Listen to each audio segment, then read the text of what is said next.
জানাচ্ছি।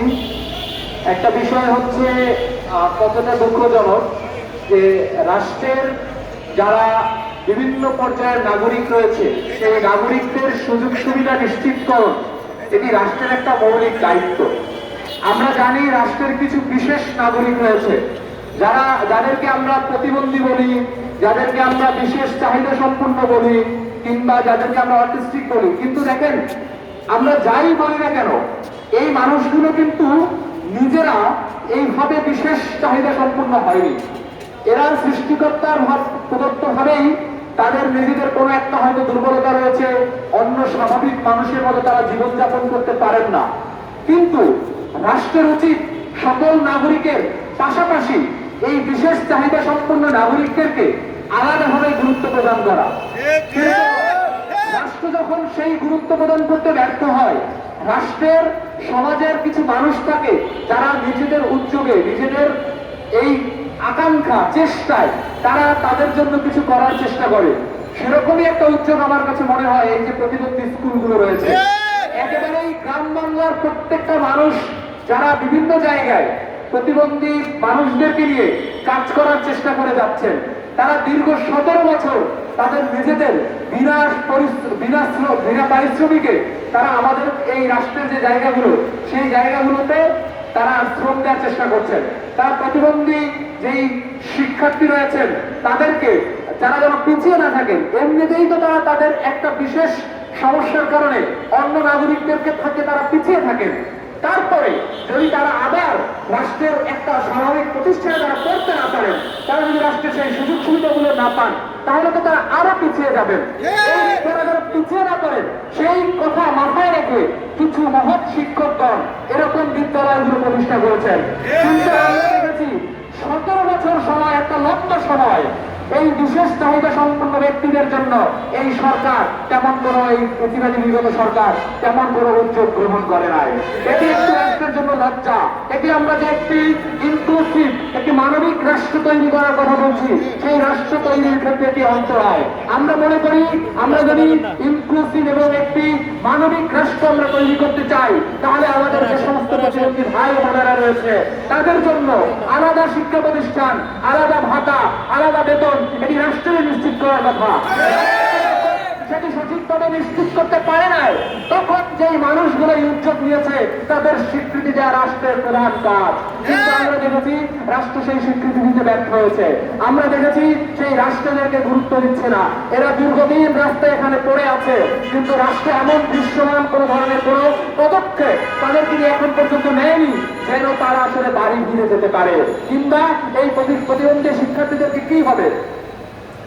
আমি স্পষ্টত বলতে চাই, জাতীয় নাগরিক পার্টি এবং এই গণঅভ্যুত্থানের যে সরকার এবং বর্তমান বাংলাদেশের যে রাজনৈতিক অন্যান্য দলগুলো রয়েছে, প্রত্যেকটা দল, প্রত্যেকটা কাঠামো সবকিছু ছাত্র জনতার রক্তের উপরে দাঁড়িয়ে আছে। এবং সেই ছাত্র জনতার রক্তের যে স্পিরিট, সেই স্পিরিটটি হচ্ছে একটি ন্যায়ভিত্তিক সমাজ প্রতিষ্ঠা, একটি মানবিক মর্যাদাপূর্ণ একটি সমাজ প্রতিষ্ঠা এবং সকলকে নিয়ে একসাথে কিভাবে ভালো থাকা যায় সেরকম একটি সমাজ প্রতিষ্ঠা করা। সেই জায়গা থেকে আমরা বলতে চাই, এই প্রতিবন্ধীদেরকে জন্য যদি আপনারা আলাদাভাবে না ভাবেন, তাহলে কিন্তু সকলকে নিয়ে ভালো থাকা এই মহলে অর্থহীন হয়ে যাবে। আমরা নাগরিক পার্টির পক্ষ থেকে বলতে চাই, আমরা স্পষ্টত জানাতে চাই, এই সরকারকে আমরা বলতে চাই, আপনারা অতি দ্রুত সময়ের মধ্যে এই বিশেষ চাহিদা সম্পন্ন শিক্ষার্থীদেরকে নিয়ে যে স্কুলগুলো তৈরি হয়েছে সেই স্কুলগুলোর ক্ষেত্রে আপনারা কেপিআই নির্ধারণ করেন। কোন কোন মানদণ্ড অতিক্রম করলে এই স্কুলগুলোকে আপনারা স্বীকৃতি দিতে পারবেন এবং কোন কোন মানদণ্ড অতিক্রম করলে তাদেরকে আপনারা এমপিভুক্ত করতে পারবেন, কোন কোন মানদণ্ড অতিক্রম করতে পারলে তাদেরকে আপনারা জাতীয়করণ করতে পারবেন। ক্যাটাগরি করে আমরা বলতে চাই, এই বিদ্যালয়, এই যে যারা প্রতিবন্ধী বিদ্যালয়গুলো রয়েছে সেই বিদ্যালয়গুলোর ক্ষেত্রে আপনারা আলাদাভাবে গুরুত্ব দেন।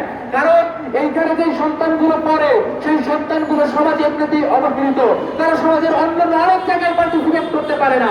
আর তারা যদি ন্যূনতম একটি প্রাথমিক শিক্ষা এবং মাধ্যমিক শিক্ষার মতো একেবারে এই মৌলিক অধিকার থেকে বঞ্চিত হয়, এই সমাজ নিয়ে আপনি কি করবেন? এটি রাষ্ট্রের জন্য লজ্জা হয়ে দাঁড়িয়ে থাকবে। আমরা বলতে চাই, এই সরকারকে বলতে চাই, শিক্ষকদের মধ্যে অনেক নানা খুঁতের মধ্যে অনেক ক্ষোভ। আপনারা শিক্ষা ব্যবস্থাটাকে সঠিকভাবে গুরুত্ব দিচ্ছেন না। যারা ক্ষমতায় যায় তারা এই ক্ষমতায় যাওয়ার পরে আমাদের শিক্ষকদেরকে ভুলে যায়, কিন্তু যখন আন্দোলনের প্রয়োজন পড়ে তখন তারা শিক্ষকদেরকে ডাকেন, তখন তারা শিক্ষকদেরকে অভিভাবকদেরকে ডাকেন। আমরা বলতে চাই আগামী বাংলাদেশে ক্ষমতার মৌলিক কাঠামোর মধ্যে এই শিক্ষকদেরকে ইনক্লুড করতে হবে। ক্ষমতার মৌলিক কাঠামোর মধ্যে এই প্রতিবন্ধী ভাই বোনদেরকে ইনক্লুড করতে হবে। ক্ষমতার মৌলিক কাঠামোর মধ্যে ওই গ্রাম বাংলার অভিভাবকদেরকে ইনক্লুড করতে হবে। ভাইদের বাবা ও মাকে ইনক্লুড করতে হবে। আমরা বলতে চাই শুধুমাত্র আন্দোলন এবং কিংবা হচ্ছে অন্যায় অবিচারের বিরুদ্ধে আমাদেরকে ডাকতে, কিন্তু আপনার ক্ষমতায় গেলে আমাদেরকে ভুলে যাবেন, সেটা আমরা হতে দেব না। আমরা বলতে চাই এই শিক্ষকরা দীর্ঘদিন যাবৎ মহৎ কাজ করেন। আমরা একই অভিযোগ জানি যেখানের মধ্যে অনেক প্রতিষ্ঠান রয়েছে যেগুলোর নামে তার কোনো অস্তিত্ব নাই। আমরা সরকারকে বলতে চাই সেই অজুহাত দিয়ে এই জাগর শিক্ষা প্রতিষ্ঠান রয়েছে যেখানে শিক্ষার্থী পড়ে তাদেরকে বঞ্চিত করা যাবে না।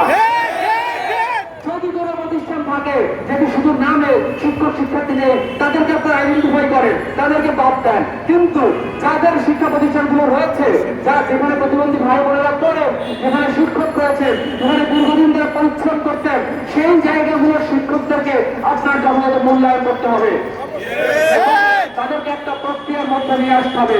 এবং আমরা খুব দ্রুত সময়ের মধ্যে এই শিক্ষক প্রতিনিধিদের সঙ্গে আলোচনার মাধ্যমে কিভাবে একটা সমাধান তৈরি করা যায়, কিভাবে একটা রোডম্যাপ তৈরি করা যায়, কিভাবে এই পুরো বিদ্যালয়গুলোকে একটা সিস্টেমের মধ্যে ঢুকিয়ে এই রাষ্ট্রের বঞ্চিত অবহেলিত মানুষগুলোকে একত্রিত করা যায়, তার একটা সুনির্দিষ্ট পরিকল্পনা আমরা রাষ্ট্রের পক্ষ থেকে দেখতে চাই। আমরা শিক্ষা উপদেষ্টা, আমরা সমাজ কল্যাণ উপদেষ্টা সহ সংশ্লিষ্ট সকল ব্যক্তিকে বলতে চাই, আপনারা আপনাদের কাজের প্রতি মনোযোগ দেন। আপনারা এই শিক্ষকদের রাস্তার মানুষের ভাষা বোঝার চেষ্টা করেন, একজন এই মেহনতি শিক্ষকের ভাষা বোঝার চেষ্টা করেন, একজন রিকশাওয়ালার ভাষা বোঝার চেষ্টা করেন, একজন প্রতিবন্ধী ভাইয়ের বাবার আত্মনাদ বোঝার চেষ্টা করেন। আপনারা যদি স্পিড ধারণ করতে না পারে আপনাদের চেয়ারে থাকার কোনো ধরনের নৈতিক চাই না, কিন্তু এই সরকার আমাদেরকে বিপদে রেখে আমাদের কথা ভুলে যাবে সেরকম সরকার আমরা চাই না। রাজনীতি করতে চান যারা এখনই ক্ষমতায় যাওয়ার জন্য বিভিন্ন ধরনের বন্ধু করছেন, যারা বিভিন্ন জায়গায় চাঁদাবাজি করছেন, তাদেরকে বলতে চাই ক্ষমতার মূল উৎস, ক্ষমতার মূল কেন্দ্রবিন্দু হচ্ছে জনগণ। তাদের কাছে ফিরে যান, জনমানুষের ভাষা বলার চেষ্টা করেন। যে সমস্ত মেহনতি মানুষরা রাস্তায় দাঁড়িয়ে দিনের পর দিন তাদের অন্যায় অবিচার লাঞ্ছনার কথা বলছে, তাদের ভাষা বলার চেষ্টা করেন। জনগণই আপনাদেরকে ক্ষমতায় নেবে, এই জন্য কোন জায়গা জমি দখল করার প্রয়োজন নেই।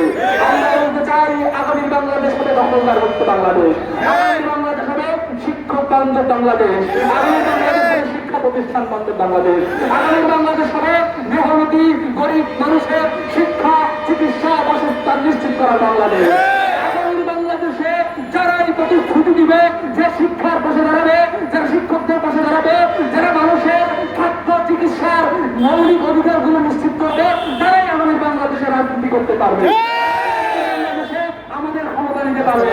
যারা এই আমাদের কথা ভুলে গিয়ে নিজেরা বেগম পড়ায় বাড়ি করবে, যারা বসুন্ধরায় ফ্ল্যাট কিনবে, যারা বড় বড় কোম্পানির মালিক হবে, তারা বাংলাদেশে আমরা তাদেরকে দেখতে চাই না।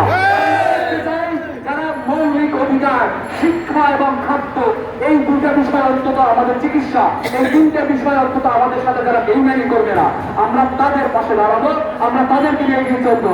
জাতীয় নাগরিক পার্টি এনসিপির পক্ষ থেকে আমরা শিক্ষকদের প্রত্যেকটা যৌক্তিক দাবি এবং ন্যায্য অধিকারের পক্ষে দাঁড়াই এবং সারা জীবন আমরা এই বঞ্চিত শিক্ষকদের পাশে লড়াই করব।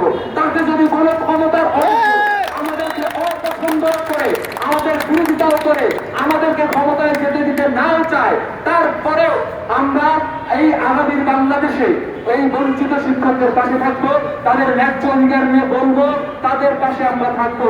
তাতে যদি আমরা ক্ষমতায় নাও যাই, আমরা রাজপথে থেকে এই মানুষের সাথে লড়াই করবো ইনশাআল্লাহ। আমাদের দাবি